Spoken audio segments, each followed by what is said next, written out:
guys, Chad here from CNR Reviews. So we got the Sig P938 here, guys.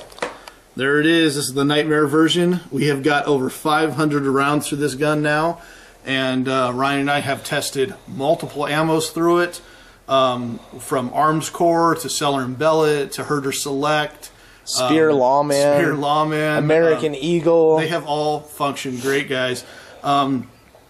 We want to do a final review on the gun and just let you know what we think about it. Now remember, these guns are purchased by us. These are not demo weapons from the manufacturer, so we have a right to say whatever we want about them without getting in trouble.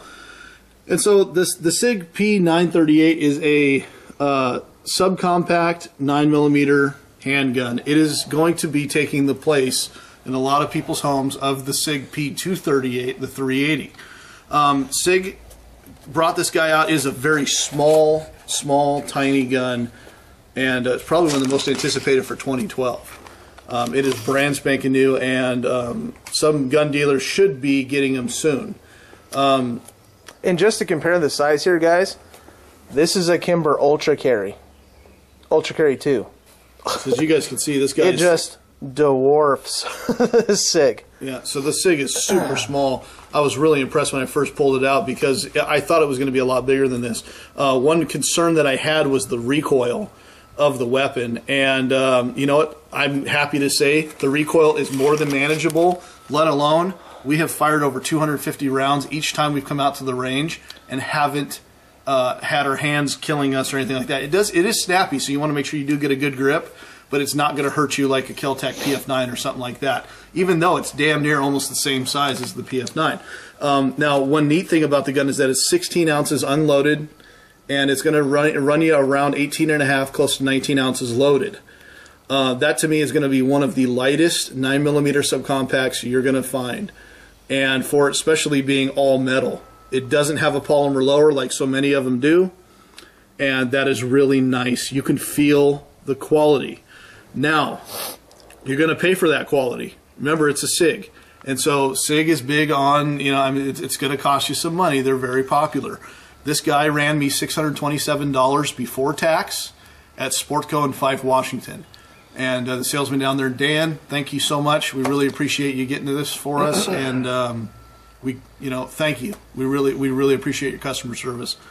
Anyway, $627 I thought was a great price on the gun, especially when I hear that the MSRP is over $800. And I have already seen a couple of different dealers pricing these guys up into the 700s. Now, all of the dealers that I've talked to around here, from Bullseye Shooter Supply to Federal Way Discount Guns, they have all said that they're going to be pricing it below 700, even for the more expensive versions like the Equinox version, or any of the dual tone type of versions. Yeah, I know there's a tactical version out there too. And so they said they're going to be pricing those guys up close to 700, and then the Nightmare version is going to be in the lower 600, 620 to 630, somewhere around there. So $627 I think was a very fair price to pay. It does have some G10 hoe grips. As you guys can see, they have loosened themselves up as we've been shooting. I have not tightened them or anything like that, so that's going to be something that you're going to want to pay attention to. The screws definitely need to be tightened down periodically and checked. This gun does have some really nice Sig Light night sights. As you guys can see, really nice 3-dot combat sights.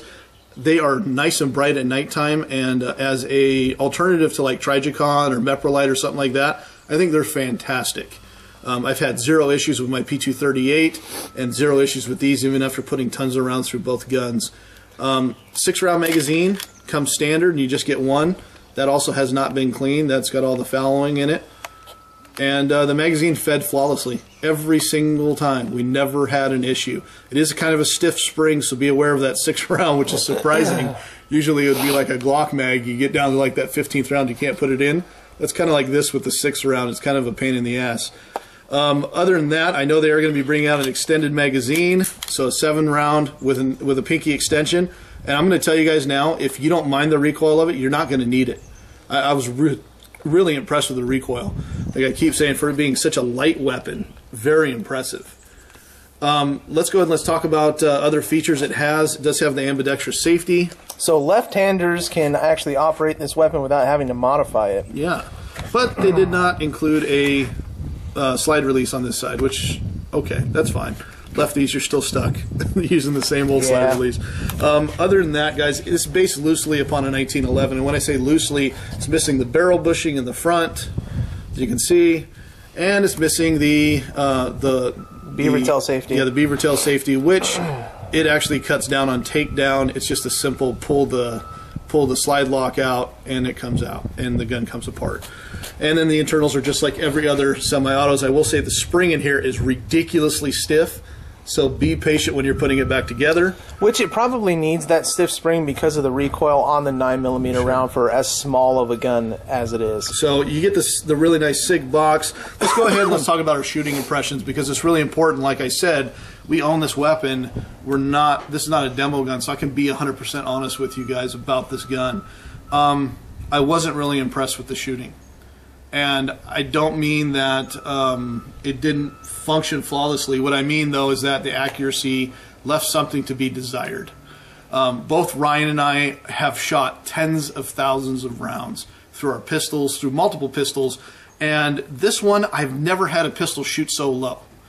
Part of it is because the trigger, if you guys can see on here, the trigger actually pushes down to actually engage. There's no movement up top here. It's just really on the bottom. And so I think that kind of makes you almost push the gun down. So it's something that you have to practice. The more I shot the gun, the better I actually became with the gun, and I was able to actually bring the bullets up. You still have to shoot point of impact, which means that you're covering your target with your front sight. You're not putting the sight underneath the target like point of aim. You're covering the target with point of sight. Now, Ryan could never get those bullets up. He was never able to hit the bullseye with the gun. The gun consistently shot low for him, and I got some badass groupings though out of it, but they were all super low to the bottom of the target, guys. And that was at 7 yards, guys, which that's a little bit further than what the standard defensive situation is supposedly going to be at, but it's still a good practice distance. And for 7 yards for it to already be shooting so low, I don't think that's too good. We tried 115 grain ammo. We tried 124 grain ammo. The only thing I can think of is that maybe a plus P hollow point, which you should be able to shoot out of this gun. They should be able to take any type of load. And the plus P loads should be a faster, higher velocity and shoot straighter for longer, which I'm not understanding why it shoots 115 grain so low. But like I said, the more trigger time I got with it, the more the trigger started to break in. I was able to bring my shots up and actually get used to the gun. So I recommend, if you're going to go with a gun like this, you want to put some range time in. You have got to do it. If you're going to trust your life to it, you want to make sure it functions fantastic. We did shoot some Spear Gold Dot out of it. Functioned fantastic with it. Again, it also shot that low as well. And that was, it's not a plus P round either. It's just a standard 115 grain Spear Gold Dot.